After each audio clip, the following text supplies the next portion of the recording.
मेरे सहयोगी हैं, सम्मानित हैं, बड़े हैं, बुजुर्ग हैं, आदरणीय हैं, बट इस तरीके से नहीं।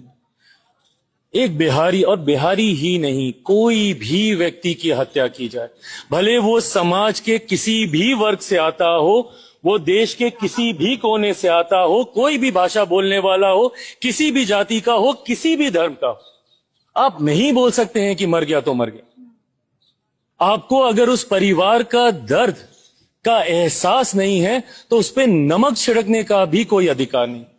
मेरे सहयोगी हैं, मैं मानता हूं कि इसको एक राजनीतिक रंग भी मेरे बयान से शायद दिया जाएगा कि गठबंधन के भीतर दरार, पर आप ऐसे बयानों का समर्थन नहीं कर सकते। आज अगर मैं उनके बयान का समर्थन करूं या संरक्षण करूं तो मैं उस परिवार से कभी आंख नहीं मिला पाऊंगा, या किसी भी उस परिवार के व्यक्ति से आंख नहीं मिला पाऊंगा जिन्होंने अपने परिवार के लोगों को ऐसी हिंसा, हत्या में खोने का काम किया है।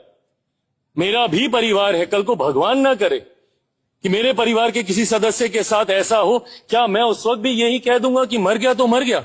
नहीं कह सकते हैं भैया आप इस तरीके से। आपको उस परिवार की वेदना को नहीं समझना है, एक बात है, नहीं समझी, पर कम से कम जले पे नमक छिड़कने का कोई अधिकार नहीं आपको। अभी तक दिल्ली सरकार की तरफ से कोई मदद नहीं दी गई है। मैं बिहार सरकार की तरफ से, मेरी पार्टी की तरफ से भी, मेरे ही गृह जिले से वो आते थे। हमारी दिल्ली प्रदेश कमेटी ने सुनिश्चित किया कि परिवार को उचित न्याय मिले। कानूनी स्तर पर भी परिवार की मदद दिल्ली प्रदेश के द्वारा की जा रही है।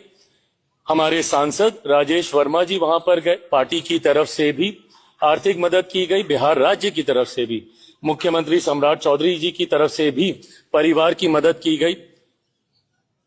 पर सोच सिर्फ ये मदद करने का ही नहीं है, परिवार को न्याय दिलाने का है जिसने सदस्य को खोया।